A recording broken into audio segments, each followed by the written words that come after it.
Assalamualaikum warahmatullahi wabarakatuh. Perkenalkan, nama saya Javita Sival Ramadina Putri Suwoto dengan NIM 2501036122. Pada kesempatan kali ini, saya akan mempresentasikan materi mengenai fenomena impulsive buying akibat fitur live shopping.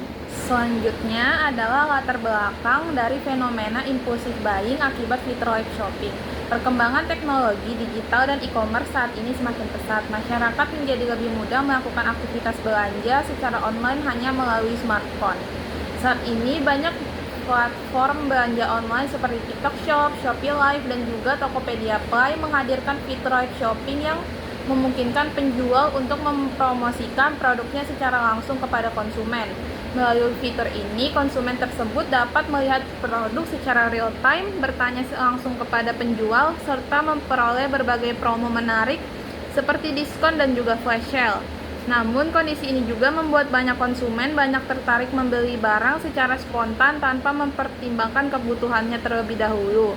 Perilaku inilah yang disebut sebagai impulsive buying. Selanjutnya adalah apa itu impulsive buying? Impulsive buying adalah perilaku membeli barang secara tiba-tiba tanpa perencanaan sebelumnya dan lebih dipengaruhi oleh emosi daripada kebutuhan. Perilaku ini memiliki beberapa ciri-ciri. Ciri-ciri yang pertama adalah konsumen membeli barang secara spontan tanpa membuat rencana terlebih dahulu. Yang kedua, keputusan pembelian dilakukan dengan cepat tanpa mempertimbangkan kebutuhan secara matang. Yang ketiga, pembelian biasanya dipengaruhi oleh emosi atau rasa tertarik sesaat terhadap produk yang ditawarkan. Selain itu, konsumen juga sering tergoda oleh promo, diskon, ataupun flash sale yang muncul saat live shopping berlangsung. Akibatnya, setelah melakukan pembelian, sering muncul rasa menyesal karena barang yang dibeli sebenarnya tidak terlalu dibutuhkan. Selanjutnya adalah apa itu live shopping? Live shopping adalah metode pemasaran dan penjualan produk melalui siaran langsung pada media sosial ataupun aplikasi e-commerce. Melalui fitur ini, penjual dapat menunjukkan produk secara langsung, menjelaskan manfaat produk, serta berinteraksi dengan penonton secara real time. Dalam live shopping ini, konsumen sering tertarik membeli karena tergoda promo ataupun diskon yang ditawarkan selama siaran berlangsung. Selain itu, keputusan pembelian biasanya dilakukan dengan cepat karena adanya batas waktu promo ataupun flash sale. Konsumen juga sering dipengaruhi oleh rasa senang, penasaran, dan suasana interaktif saat menonton live shopping. Namun, setelah melakukan pembelian, tidak sedikit konsumen yang merasa menyesal karena barang yang dibeli sebenarnya tidak terlalu dibutuhkan. Ada beberapa faktor yang menyebabkan impulsive buying pada live shopping. Faktor pertama adalah diskon ataupun flash sale.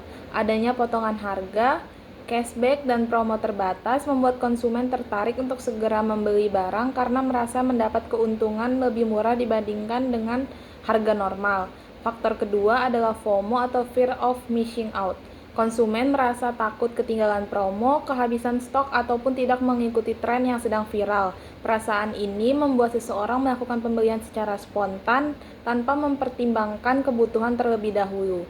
Faktor yang ketiga adalah host yang persuasif. Dalam live shopping, host biasanya berbicara dengan cara yang menarik dan meyakinkan sehingga penonton menjadi lebih tertarik membeli produk yang ditawarkan. Faktor keempat adalah kemudahan checkout. Saat ini, proses pembayaran di e-commerce sangat cepat dan praktis. Konsumen hanya perlu beberapa kali klik untuk langsung melakukan pembelian sehingga seringkali membeli tanpa berpikir panjang. Faktor yang terakhir adalah interaksi langsung dengan penjual. Konsumen dapat bertanya langsung mengenai kualitas, fungsi, dan detail produk sehingga rasa percaya terhadap produk menjadi lebih tinggi dan mendorong keputusan pembelian secara impulsif. Selanjutnya adalah dampak positif dari live shopping. Live shopping memberikan manfaat bagi penjual maupun konsumen. Bagi penjual, live shopping dapat membantu meningkatkan penjualan produk karena produk dipromosikan secara langsung kepada banyak penonton dalam waktu yang bersamaan. Dengan adanya siaran langsung ini, produk juga menjadi lebih mudah dikenal oleh masyarakat luas. Selain itu, live shopping dapat memperluas promosi produk karena siaran dapat dijangkau oleh banyak pengguna media sosial dan aplikasi e-commerce. Interaksi langsung antara penjual dan pelanggan juga membuat hubungan dengan konsumen menjadi lebih dekat dan aktif. Penjual dapat langsung menjawab pertanyaan konsumen sehingga meningkatkan kepercayaan pelanggan terhadap produk yang dijual. Sedangkan bagi konsumen, live shopping memudahkan mereka untuk melihat detail produk secara langsung sebelum membeli. Konsumen dapat mengetahui bentuk, warna, dan juga fungsi, serta cara penggunaan produk secara lebih jelas dibandingkan hanya melihat dari foto. Konsumen juga dapat memperoleh berbagai promo menarik seperti diskon, cashback, dan juga flash sale, serta gratis ongkir yang membuat harga produk menjadi lebih murah.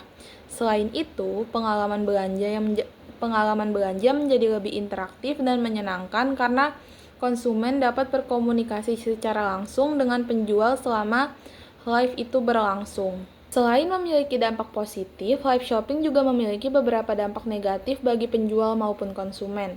Bagi penjual, live shopping membuat mereka terus-menerus harus memberikan diskon ataupun promo agar dapat menarik perhatian pembeli. Hal ini menyebabkan persaingan antar penjual menjadi semakin ketat karena banyak toko yang berlomba-lomba menawarkan harga murah dan juga promo menarik. Selain itu, penjual juga mengalami tekanan untuk selalu aktif melakukan live shopping agar toko tetap ramai dan tidak kalah dengan kompetitor.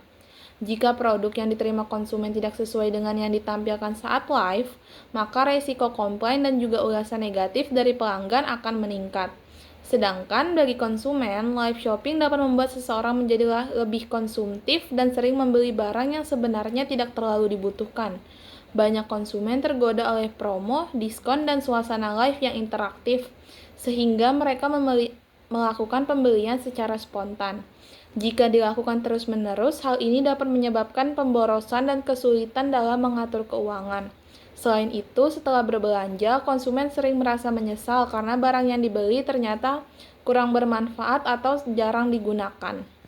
Selanjutnya adalah peran media sosial terhadap impulsive buying. Media sosial memiliki pengaruh yang sangat besar terhadap perilaku konsumen, terutama dalam aktivitas belanja online. Saat ini banyak orang yang menghabiskan waktu di media sosial sehingga lebih mudah terpapar berbagai iklan dan juga promosi produk setiap hari. Platform media sosial seperti TikTok, Instagram, dan Shopee menggunakan algoritma yang dapat menampilkan produk sesuai dengan minat dan aktivitas penggunanya. Akibatnya, konsumen terus melihat produk-produk menarik yang dapat memicu keinginan untuk membeli. Selain itu, adanya tren viral di internet membuat banyak orang tertarik mengikuti tren agar tidak merasa tertinggal. Produk yang sedang viral biasanya lebih cepat menarik perhatian konsumen dan mendorong pembelian secara spontan. Media sosial juga dipenuhi dengan berbagai review, testimoni, dan rekomendasi produk dari pengguna lain maupun konten kreator. Hal ini membuat konsumen menjadi lebih percaya terhadap produk yang dipromosikan. Tidak hanya itu, influencer juga memiliki peran besar dalam mempengaruhi keputusan pembelian konsumen. Cara promosi yang menarik dan persuasif sering membuat penonton merasa penasaran dan akhirnya membeli produk yang sebenarnya tidak terlalu dibutuhkan. Oleh karena itu, media sosial dapat menjadi salah satu faktor utama yang mendorong terjadinya impulsive buying sendiri di masyarakat. Selanjutnya adalah cara menghindari ataupun mengurangi perilaku impulsive buying. Yang pertama adalah membuat daftar kebutuhan sebelum berbelanja. Dengan adanya daftar kebutuhan, konsumen dapat lebih fokus membeli barang yang benar-benar diperlukan dan menghindari pembelian yang tidak penting. Yang kedua, menentukan batas pengeluaran atau budget agar pengeluaran tetap terkontrol dan tidak berlebihan. Cara ini dapat membantu konsumen mengatur keuangan dengan lebih baik. Yang ketiga, tidak mudah tergoda oleh promo, diskon, ataupun flash sale yang ditawarkan saat live shopping berlangsung. Konsumen harus tetap mempertimbangkan apakah barang tersebut benar-benar diperlukan atau tidak. Keempat, berpikir terlebih dahulu sebelum melakukan check out. Jangan langsung membeli barang hanya karena tertarik sesaat, tetapi pertimbangkan manfaat dan juga kegunaannya. Yang kelima, membandingkan harga produk dengan toko lain agar dapat membeli barang dengan lebih bijak dan tidak terburu-buru. Selain itu, konsumen juga dapat menunda pembelian selama beberapa waktu. Dengan menunda pembelian ini, biasanya keinginan untuk membeli suatu barang secara spontan akan berkurang sehingga keputusan yang diambil menjadi lebih rasional. Selanjutnya adalah contoh kasus nyata impulsive buying akibat live shopping. Belanja karena flash sale di TikTok Shop. Seorang mahasiswa awalnya hanya menonton live shopping di TikTok Shop untuk mencari hiburan. Saat live berlangsung, host memberikan promo, flash sale tinggal 5 menit, stok terbatas, gratis ongkir dan juga cashback. Karena takut kehabisan promo, mahasiswa tersebut langsung check out beberapa produk seperti skincare dan aksesoris yang sebenarnya tidak terlalu dibutuhkan. Akibatnya, pengeluaran bulanan menjadi lebih besar, uang kebutuhan lain berkurang, dan muncul rasa menyesal setelah barang itu datang. Kesimpulan dari PPT ini adalah live shopping merupakan inovasi dalam dunia e-commerce yang mempermudah konsumen dalam berbelanja secara online melalui siaran langsung. Fitur ini memberikan banyak keuntungan seperti kemudahan melihat produk secara real-time, interaksi langsung dengan penjual, serta berbagai promo menarik yang dapat meningkatkan minat beli konsumen. Namun, di balik kemudahannya, live shopping juga dapat memicu perilaku impulsif buying atau pembelian secara spontan tanpa perencanaan. Faktor seperti diskon, flash sale, FOMO, host yang persuasif, dan proses checkout yang cepat membuat konsumen lebih mudah tergoda untuk membeli barang yang sebenarnya tidak dibutuhkan. Oleh karena itu, masyarakat perlu lebih bijak dalam menggunakan fitur live shopping dengan membedakan antara kebutuhan dan juga keinginan, mengatur pengeluaran, serta berpikir sebelum melakukan pembelian agar tidak terjebak dalam perilaku konsumtif. Adapun materi dalam presentasi ini diperoleh dari beberapa sumber buku, jurnal, serta referensi terkait perilaku konsumen serta impulsif buying yang telah dicantumkan dalam daftar pustaka. Baik, itu saja yang dapat saya sampaikan. Mohon maaf atas kesalahan yang saya lakukan selama presentasi ini berlangsung. Semoga materi yang saya sampaikan dapat memberi manfaat bagi kita semua. Wassalamualaikum warahmatullahi wabarakatuh.